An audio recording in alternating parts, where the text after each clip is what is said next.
Can the mighty Lions of England follow in the footsteps of the victorious Lionesses by bringing football home? No, they can't. That and more spoilers on our World Cup special of that song from that movie.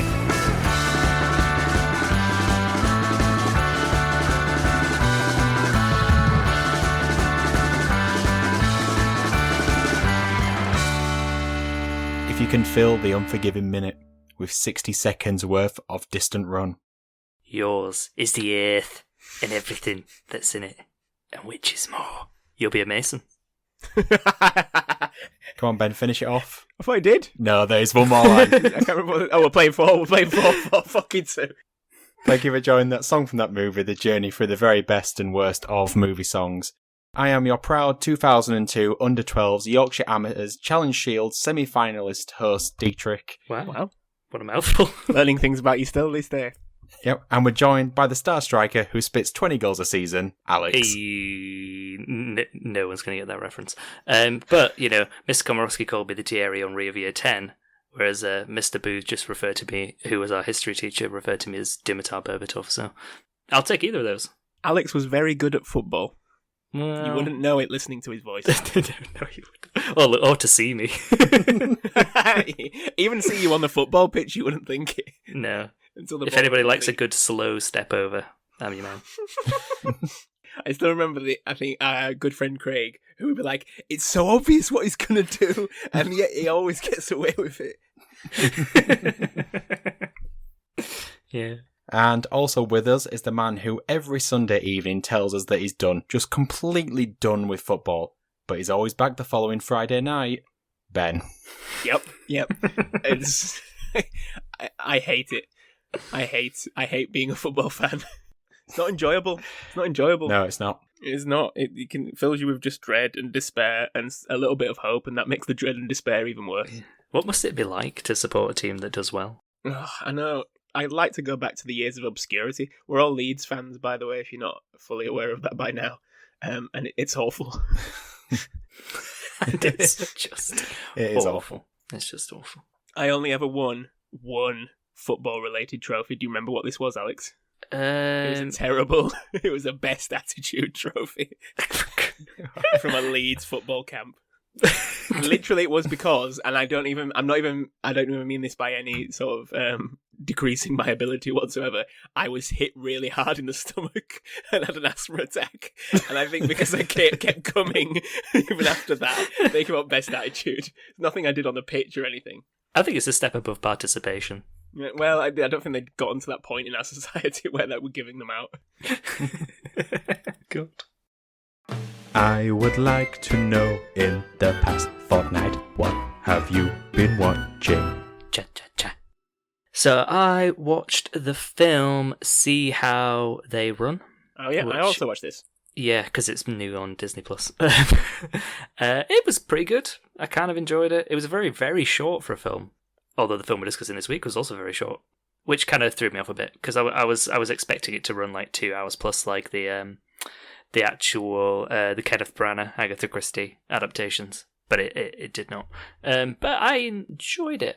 But I thought it felt like it was like a BBC made for Christmas TV 100%. show.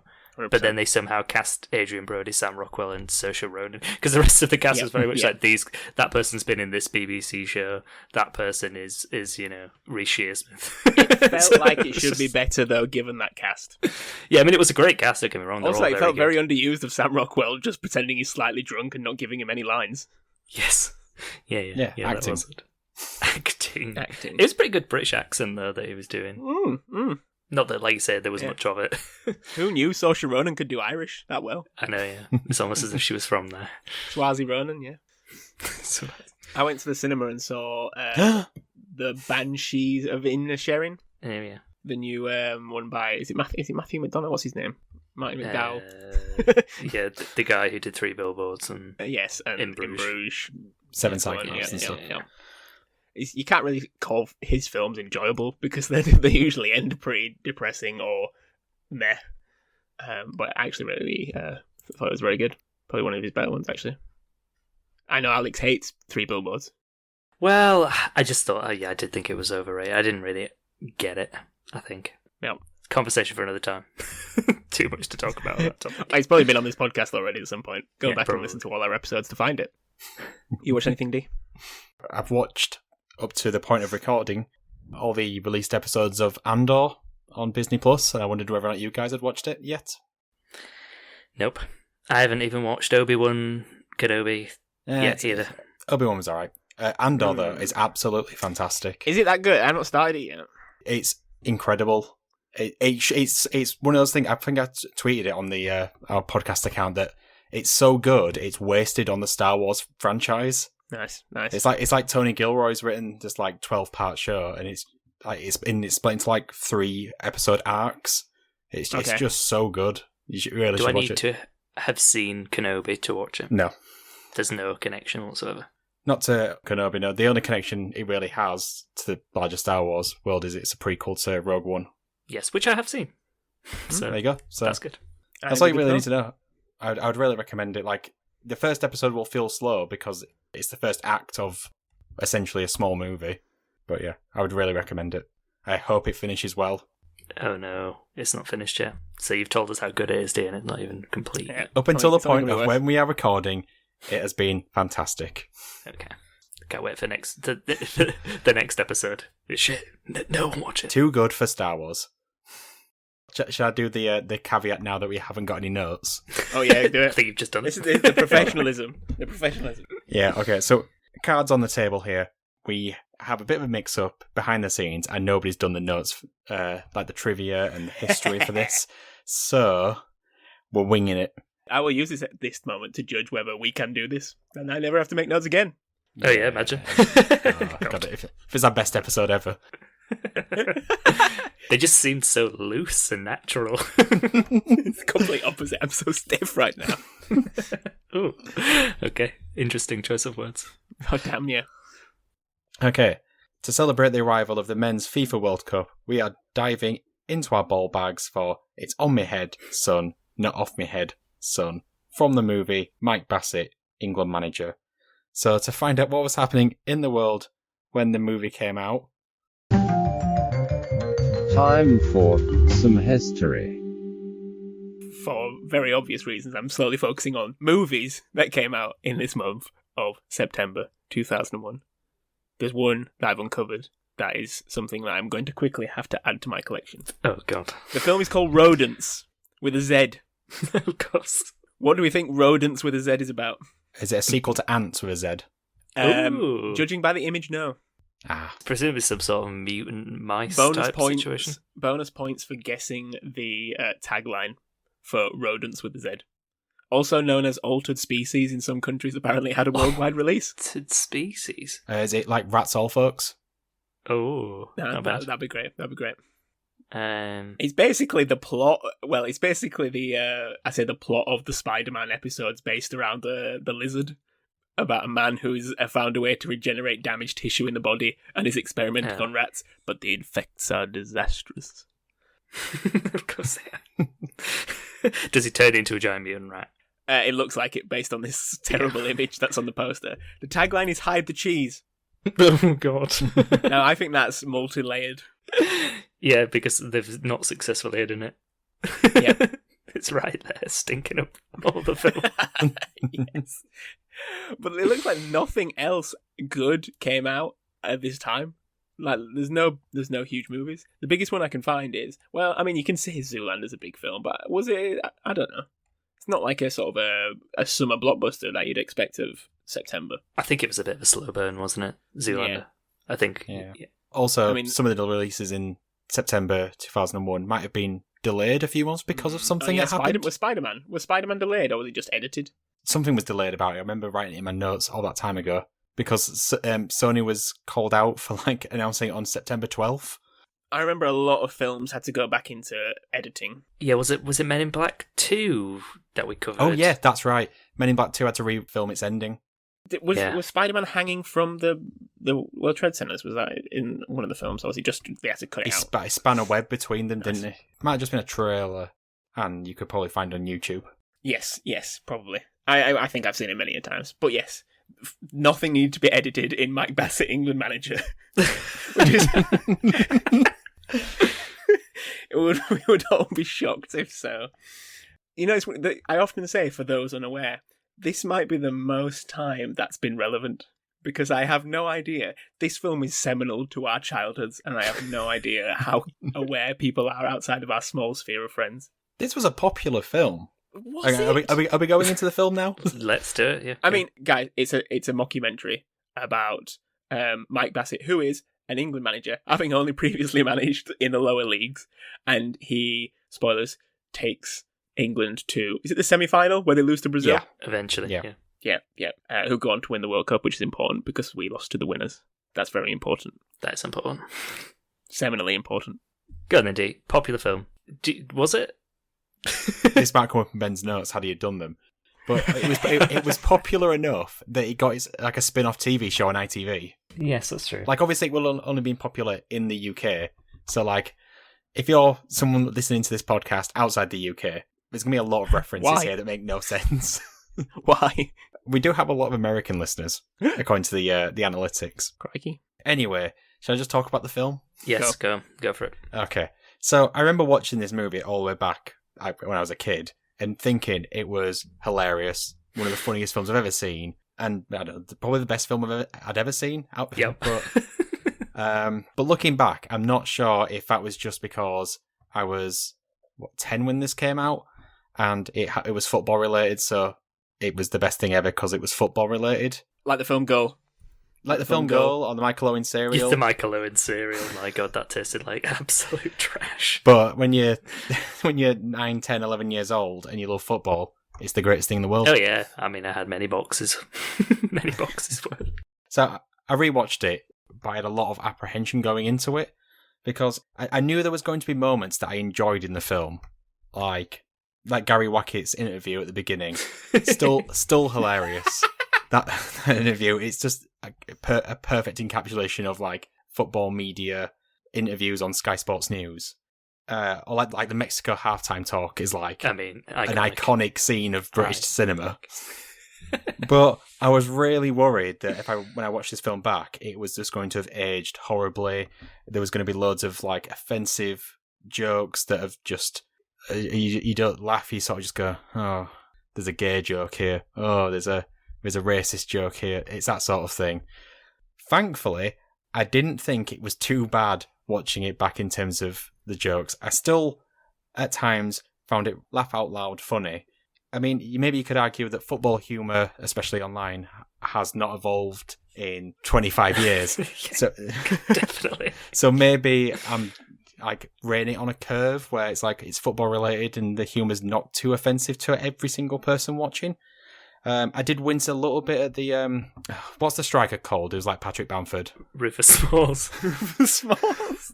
Yeah, Rufus Smalls. Like there was a small inkling towards him being potentially homosexual, and that's why he's bad at football. I mean, isn't that like at Lambert and Butler or whatever the two guys? Benson and Hedges. Benson and Hedges.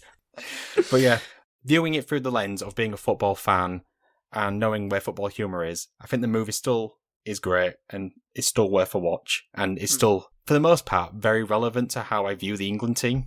Yes, definitely. What about you guys?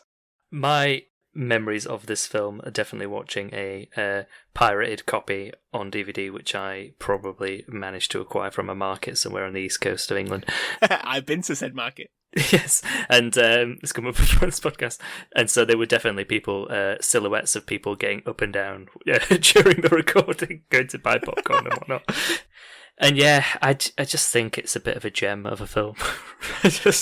I did rewatch it, and I was like you, D, I was thinking like, oh god, I haven't watched this in like 15, 20 years. Like, there could be some bad offensive jokes in it, and like you said, I don't think there was really. I mean, other than like, you know, the general football ones, but I don't think it was. There wasn't anything that was I really winced at, which was nice. Yeah, exactly. It was nice watching a film from that time and being like, you know what, that actually you could probably watch this. It would be okay to watch this now, and you don't feel ashamed. I think it's just really funny, but in a sort of, it is a very British humour, isn't it? Not in kind of like a stiff upper lip like Blackadder type, you know, sitcom humour, but it's more like I guess like it's like the TV shows that started spawning around the same time that are very similar. Like things like The Office, which I think came out the same year as this. I did look that up earlier because I was like, I wonder which came first. With the whole handy cam interview, following people around type situation. They both came out the same exact year. So I thought that was interesting. And I think it's just kind of viewing something in a very normal way to kind of find the humor. I think it is still silly. And it's not necessarily subtle comedy, but at the same time, it's not outlandish either, if you know what I mean. Like, there are bits that are big jokes, but it's nothing that goes, like, beyond the ridiculousness of football anyway. And that's why it works so well, because it sends it up in a way that makes sense. So there's, like, lots of, like, I think you've kind of already referenced to, like, the interviews and, like, the silly sort of football cadences that people fall into when discussing the game. And it really does a good job, I think, at looking at journalism generally and, like, its approach to football and kind of, like, the cynical nature sometimes of the press in this country. And I think it does a really good job of doing that. But I think, like, what makes it good is that, like, a really good... I was going to say great film then, which may be too far, but I think it really captures in its kind of clipped but genuinely feel-good ending the sense of, like, the impossible made real that football can conjure up to fans. Yeah. And it's like the ending does really feel triumphant, even though they don't win the World Cup. And actually, it doesn't dwell on the matches after the third group stage game. Yeah. And it's just like, it would have been too silly for them to win the World Cup, and so they didn't. And that just really makes me think, it's just, I don't know. It wouldn't have been British if they won. Exactly. But that moment when he the moment where he reads the Kipling poem, which we've already alluded to, is magical. And it does actually get you, like, it does thaw, like, if there was, like, a dormant nationalist within all of us, it kind of thaws it a little bit, doesn't it? The dormant nationalist. It's a tagline for the podcast. That is a great line, isn't it? Three dormant nationalists. And then that moment when he gets off the plane, and I don't know if we were going to discuss "Summertime" by Robbie Williams, but it's an absolute banger at the end of this film, so I think we should probably discuss it. But that final scene is just like it does send the heart soaring a little bit. So I just think it's good. I think it's just an underrated film, and from someone who has seen a lot of football films, so most people don't have to. It's like literally this, an Escape to Victory, are battling out the top for me. This is the two best football films. Goal. No, Goal is not as good as this. Bend It Like Beckham. Bend It Like Beckham is probably in the top. Yeah, I would put that definitely in the top three. But I think this is. I think for me this is better. Yeah. How many of those have Keith Allen? Well, exactly. I'm surprised they got Pele in this. I'm very surprised they got Pele in this. And Ronaldo. I'm surprised Pele's footing in this. Yeah, that's the thing. They didn't just have Pele as a cameo. He has this cameo moment when Mike Bassett's dancing on the table with his clothes off and Pele walks through. But he has the interview and he's great. Yeah. The interview is fantastic. It's like a evergreen interview. You could always play that and it'll always make sense. Yeah. Well, I've actually seen on Reddit, completely out of context, the scene in which he's being interviewed and the delay where he's answering the question. Answering the question that was asked before the question that's currently being asked. And it's been posted as quite a humorous, I guess, again, a bit of commentary about just the ridiculousness sometimes of punditry and interviews and this kind of whole rigmarole that will happen soon as well as we approach the World Cup. It is made more realistic by just the amount of cameos they have. I guess some British staples. But even like, I think Ronaldo's in it. He does crop up at one point, but I don't know whether that's actually like they've asked him that question or whether that's just stock. Is it? Like, I have no idea. I think this is what the film actually does quite well, which a lot of football films get wrong. Is actually it blends the real and the unreal quite well. I think like him in stadiums. I mean, there are points where it looks a bit Dream Team, I have to admit, and especially where Cal Fletcher, the main striker of Manchester United, does appear in this film. Oh yeah, he does, doesn't he? Yeah, I felt like it didn't go too far beyond realism. Yeah, in terms of like the way they kind of tie in Wembley Stadium and things like that.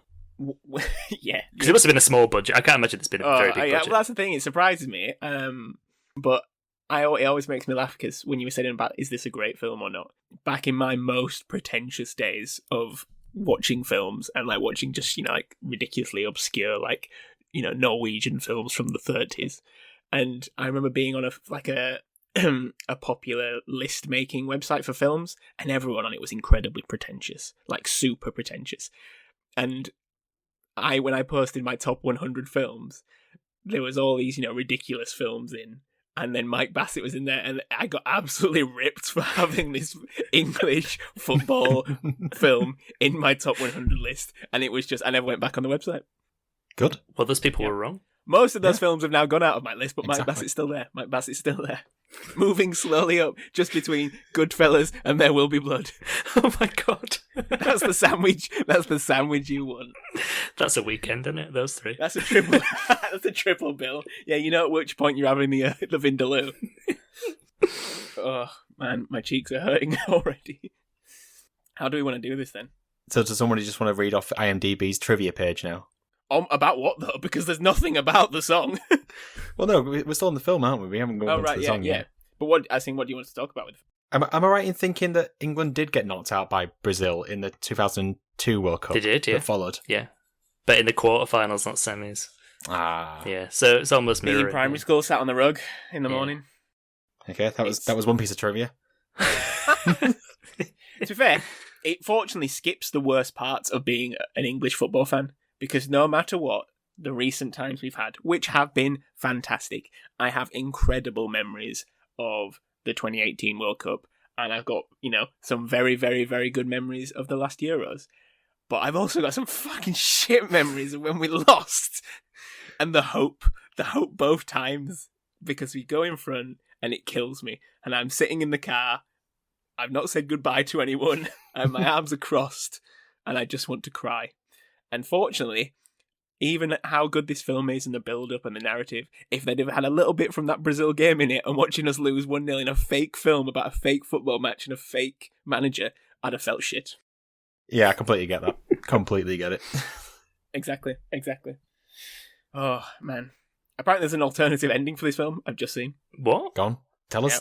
Wait, one second. I'm going to digest this and then regurgitate it, and Dee's going to cut out the silence. Just while I was doing that, did either of you watch the TV show?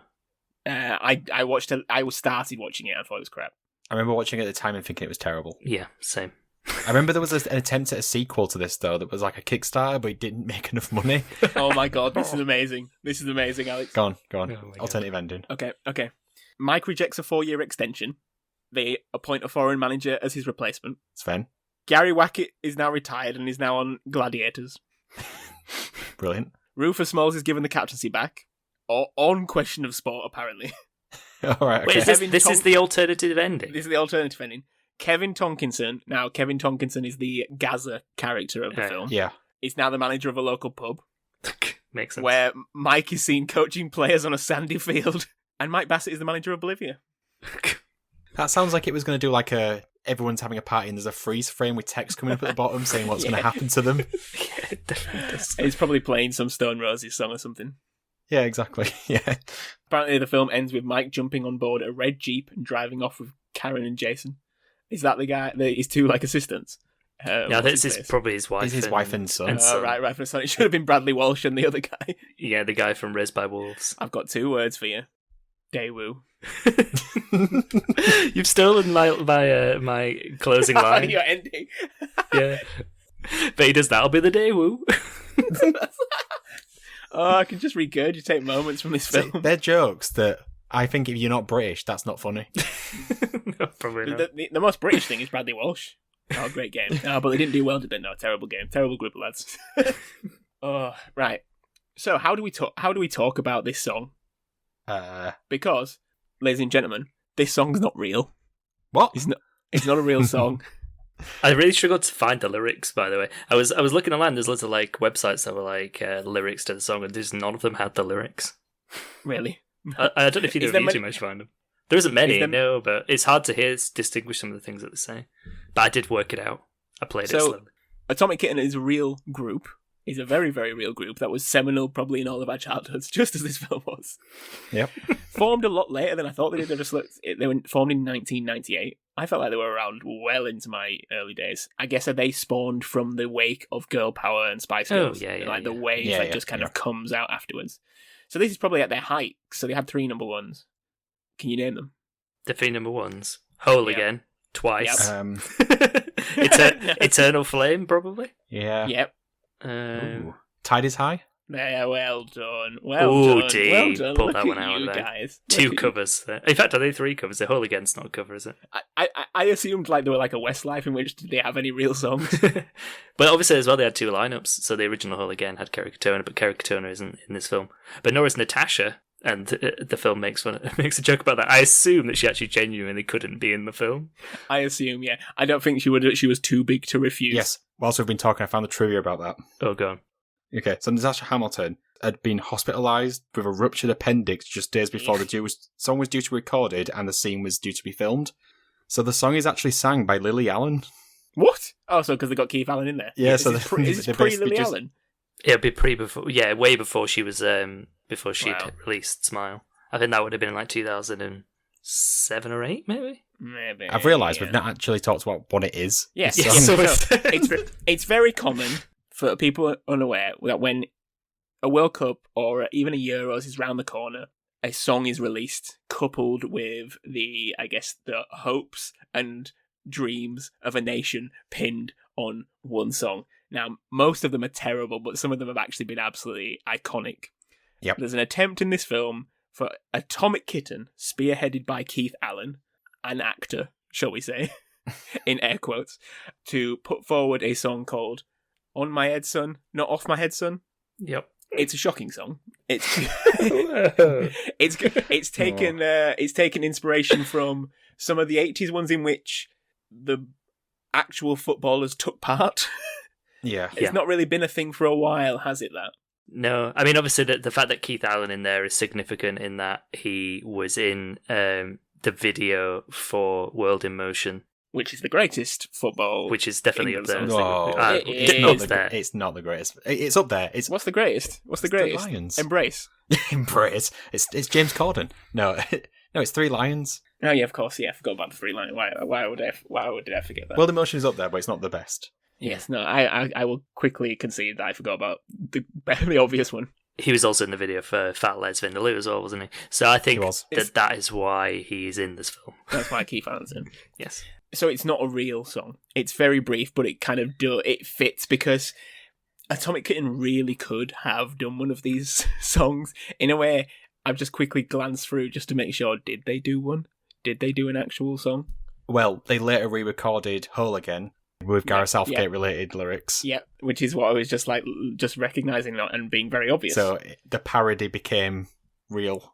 Yeah. It was a self-fulfilling prophecy that someday Atomic Kitten would release a football-related song. Yeah. It's also been quite common where people just release songs and change the lyrics ever so slightly. We've had many of those, some terrible ones. Any contributions to what the worst have been? Oh, from Paris to Berlin? Yeah, that's We're one going of the to worst. win the World Cup. That's one of the worst. I was not a fan of the Tony Curtis one. Oh, yeah. Is this the way to the World Cup? I mean, it doesn't even work. There was Come On England, which was like Come On Eileen, Dexter Midnight Runners, wasn't it? Yeah, Come On England. Oh, that was the good bit about the... Oh, yeah, it was the Beckham scores a penalty. That was the one. In the Tony Curtis one. They're all shocking. And have we got one for this year's World Cup? Of being so disconnected and depressed by this World Cup? I haven't heard one. It's been a while since England have done an official one, in fairness. I guess, do you want to be coupled with the... Oh, yes, you were the one that released it for the Qatar World Cup. A kind of move that's been quite openly... I say openly criticised by everyone apart from those people who are slowly trying to push it away because they're working for them. Gary Neville. Yeah. So when I rewatched the movie, I knew that this song, On My Head Son, was coming. But I watched the film with my wife who had never seen the film before. Yeah. So I thought this was a good way of trying to gauge her reaction as to whether or not, one, this is a good song, and two, whether or not it's a good joke in the film. Did she know it was a fake song? We'll get to that, Ben. We'll get to that. What I asked her first of all was, what does she think the song of Mike Bassett, England manager, is? And she assumed it was Three Lions. Right, yep. Thinking it was going to be on some sort of montage at the end, over a triumphant win or whatever. Obviously, at that point, I went, no, it's actually in universe. It has to fit in the mockumentary style of the film Because if it was just a montage within the context of like the actual film, it would have felt weird because it is presented as if... Is it Martin Bashir? Yeah. Yeah, it's Martin Bashir. It's like he is doing the documentary. So when Keith Allen appeared, she went, "It's Vindaloo." Oh, of course it's Vindaloo. What was I thinking? And then before I could even go, "You're wrong," Atomic Kitten appeared. And she went, and she said, "Well, this doesn't seem right. Atomic Kitten never did a real song. Is this a real song?" And I was like, not only is it a real song, but this song is a classic. And I was annoyed that she hadn't heard it because I definitely play it on the run-up to every World Cup. Because I've got a bit of like, I don't know if you guys have got the same thing. On the run-up to every World Cup or Euros, there's a couple of things I always do. One of them is, on the run-up to the first match, I'll rewatch all the goals compilations on YouTube of like the previous Euros and the previous World Cups. So I do that. I've done that before, yeah. Yeah, so like for this one, I'll probably start at the 2010 World Cup in South Africa and just work my way every 2 years up until I get to the previous Euros. But the other thing I do, and this is in the run-up to the actual the first England match, which, let's be honest, when the World Cup starts in earnest, is listen to football-related songs. But this one isn't on Spotify because it's not a real song. So this one is the only one I ever have to put in real effort into find, which is why I'm annoyed that she can't remember that I always play this, and it always has, like, it's just a clip on YouTube, so it has the talking over the top. That's commitment. That's commitment to the nationalism. I can't believe that she couldn't remember the line, "Marching onward to Brazil, we look good in espadrilles." Well, literally just the chorus, like it's a catchy chorus. It's like, very meat pie sausage roll, isn't it? It is very meat pie sausage roll. It's the vibes I always get. Maybe she doesn't like that song. But I always sing the meat pie sausage roll one. Yeah, so maybe she just like the only good bit about that song is the ooh. We're gonna corner. I just love this song. It's so stupid and perfectly encapsulates what it's like on the run up to a World Cup. Yeah, I feel like Atomic Kitten. Just the right amount of. I always remember Atomic Kitten, but I could forget them. They just seem to like fade into the back. There was just so many like Atomic Kitten. Yeah, well, then they were like the least cool of that like group of girl groups that came through because like compared to like Sugar Babes, they were like white bread. Freak Like Me is like one of the greatest songs of all time. 3 Scousers or 4 Scousers at one point. It's just the right level of uncool and the right level of popularity where you sort of go, how did they manage to get Atomic Kitten from Mike Bassett? And then you think, actually, they're the perfect fit for Mike Bassett. Yeah.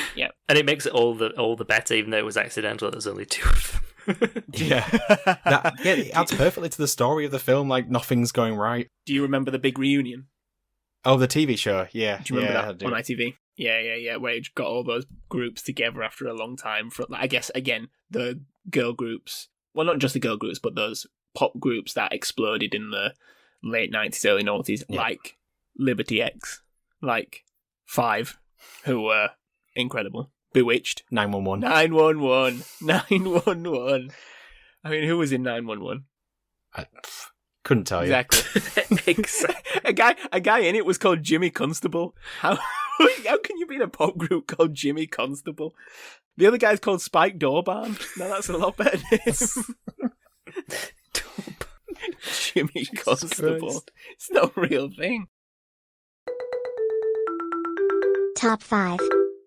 So, I mean, this was, as we've discussed, this has been quite a patched together episode, so this is put together last minute. I was just going to do, can you name 5 official England World Cup songs? But you already did that. We already essentially did that. And actually, you did better than, you just started listing them off. I was like, that was probably difficult. So I've quickly found a list of the top charting hits, UK hits, this is obviously, by football players. So non-related football songs. Oh, I like this. This is good. Yeah, this is a really good one. So it's songs by football players. Yep. All of them are these are all by England players as well, to narrow it down. So people who've played for England. They all charted within the top 75. Hoddle and Waddle. Diamond Lights. Is it that one of them? Yeah, so that is in the list. That where do you think that charted? Oh, God. Number 1. I think it did quite well. Number 2. I got it number 2. No, it charted at number 12. Oh. So quite good, but that is the second highest charting. So there is one that charted higher. Can I guess the first? Yeah, go for it. Is it Andy Cole Outstanding? You know that it's not, but at the same time, that is in the list. So this is actually a top 6. So there are 6, sorry. So is it because you just wanted to add Andy Cole? No, it's this is the list that I found. That one is in there. Charted at number 68. I feel like I've had this conversation so many times in our childhood. No, it's not an Asimo Guard song. Well, that is not in the list. As I said, these all played for England. So yeah, Fog on the Time, wasn't it? England Fog on the Time charted at number 1. God, I don't know. 2. It was number 2. Number 2. Who was Fog on the Time? Paul Gascoigne. But it was Gazza. Yeah, I mean, it was originally Lindisfarne's song. I don't know if they did this with him. God, who else is other England? Yeah, so Paul Gascoigne and Fog on the Time was number 1 in this list. It charted number 2. Diamond Lights, Glenn Hoddle, Chris Waddle was number 2 in the list. I can't think of the sports songs. Snooker Loopy doesn't count. Does World in Motion with John Barnes count? No, it's not in the list. Right, okay. It's really it's not. I have to give us a clue on this one now. Right, let's see. So let me find number 3 in the list. Are you going to give us clues like it's a guess the football, or what was that on the football ramble it used to be called? Going for gold. Going for gold. Going for gold. So number 3 in the list. Former England player and England manager. Ooh. The song was released in 1979. If you've never seen the footage of this, you need to immediately, after this podcast, go and listen to it. From a player in 1979? Yeah, that was when the single was released. He was a player at that time. He became the England manager before Mike Bassett. In fact, there's actually a picture of him on the wall in Mike Bassett as he walks past all of the England managers. Graham Taylor? No. Bobby Robson? No. I wonder actually whether he would have been the contemporary manager at this time. He was the one before.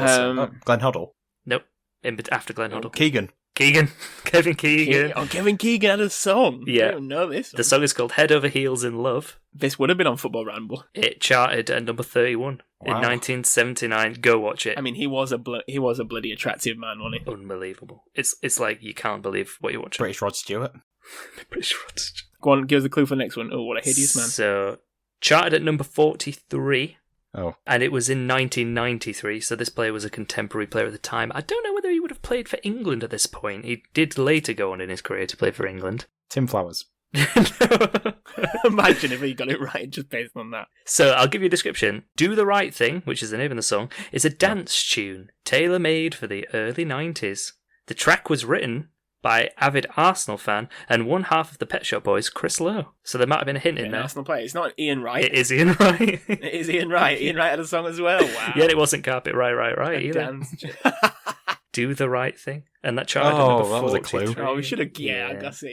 Yeah. Was it spelled with a W? Do the Right Thing? No, it wasn't actually, which is a missed opportunity. But that's the list. It was a top 5, so it wasn't a top 6. The 6 was referencing the fact that it was Glenn Hoddle and Chris Waddle. So there you go. Kevin Keegan, I could see him more as Rambo than a pop star. But the thing with it is, it's like, it's not bad, the Kevin Keegan one. The song itself, it's like, it feels like it's, you understand it as a song. It feels like he's trying to start a pop career. Mm-hmm. Whereas, like, often with football songs, they're just like, you feel like they're joke songs, don't you? Oh, yeah. You could not get away with some of the players now doing it seriously. I mean, it'd be career suicide. Yeah. Mason Mount doing a rap. Yeah. In those trousers that he wore recently to that was ridiculous, to the premiere of whatever it was. Black Panther. Black Panther, that's it. Okay, so now it's time for movie or song. Can you do this? A segment that we never planned for anyway, so this one is as normal. So, Alex, what's better, the song On Me Head Son or the movie Mike Bassett, England Manager? If it had been the song Summertime by Robbie Williams, I'd have been slightly more inclined to choose the song because it is a great tune to end the film. But if the actual question is as you've laid out, there is only one choice, and that is Mike Bassett, the film. I'll put you on the spot here, Alex. Is this the best football film of all time? For me, personally, it probably is. But I do think Escape to Victory is a film I enjoy, but most people would not. The rules of this podcast, Escape to Victory doesn't exist anymore. Pele's dead. Fine. Stallone's dead. Michael Caine's dead. World War II never happened. What a cast that film has. That Ozzy Ardiles. It's ridiculous. Gary Mabbott. You hit the Mark Lawrenson point of that, didn't you? When you went too far. It's the film. Yeah, it's the film, isn't it? It's just obviously the film. Atomic Kitten are probably not even in the top 5 British girl groups of all time. I mean, they're definitely not. Should that have been the top 5? Girls Aloud, Spice Girls, All Saints, Eternal. Sugar Babes. All Saints? All Saints? Saints, definitely. Yeah, 100%. Mystique? Mystique, fine. Yeah, I'd say Mystique. Yeah. This is a separate podcast. Either way, Atomic Kitten are nowhere near. No, Little Mix. I'll put Little Mix. Yeah, well, I think they deserve to be in Agreed. there. And that was our football episode. Where do we think we're going to get in the World Cup? Oh, yeah. I think we're a quarter-finalist this year. Last 16. Last 16, yeah. Last 16. Knocked out by the Netherlands. I hope it's so bad that I don't even get my hopes up, because that's been the problem recently. I think we'll somehow finish second in the group. We'll somehow conspire to finish second in the group, and then we'll play some. One of those World Cups. One of those World Cups. Yeah, so it's 2010 repeat. I mean, it's essentially the same group. Do you remember those days when we had no hope? Yeah. How much better was that? It was just as bad, Ben. I had separate dreams. There was no fusion in life. Yeah, you used to go into those with no hope going, well, no one expects us to do well, so we're obviously going to do well because that's when England does best. Yeah. Forgetting that England do worse in every situation. It's a weird paradox, isn't it? They have to be favourites, otherwise they won't do well. Well, that's too much pressure. Is there too much pressure? They have to be expected to get to the quarterfinals. Yeah, basically. It's that simple continuum, isn't it, of where we're either underdogs and this is the best chance we've ever had, or this is our golden generation, this is the best chance we've ever had. As long as it's not a repeat of 2014, well, we can all sleep easily. To be fair, the worst moment ever as an England fan was the Iceland thing, because I remember being actually angry going to bed. I mean, yeah. Oh, fucking hell, I can't believe this is going to ruin my Christmas. I know. God, it's So that fucking brings it great into football. a very chaotic episode of that song from that movie. Let us know which one you prefer, the movie or the song, on Twitter. Ben, what is our Twitter handle? At TSFTMPod. Thank you. So you can help the podcast in many ways, and one of those ways is by sharing this on Reddit. But Alex, what random subreddit should they pick this week? It's going to have to be Natasha Hamilton, I guess. And ask her, is she okay after what happened? After her appendix burst. Did she have a successful operation? I assume she did. So, I mean, she's still around, isn't she? yes. You can also help the podcast by buying our merch, signing up to be one of our Patreons, leaving a 5-star review wherever you're listening to this, or just telling your friends about the podcast. All the links to all those things are in the show notes. So all that's left now is to do some goodbyes. So it's goodbye from myself, goodbye, and goodbye from Alex. 3 cheers for Ramirez. I knew you were going to do that one. And goodbye from Ben. You ballooned out like a Pillsbury Doughboy. So goodbye, everybody. Bye. Bye. Yeah. What is an atomic kitten?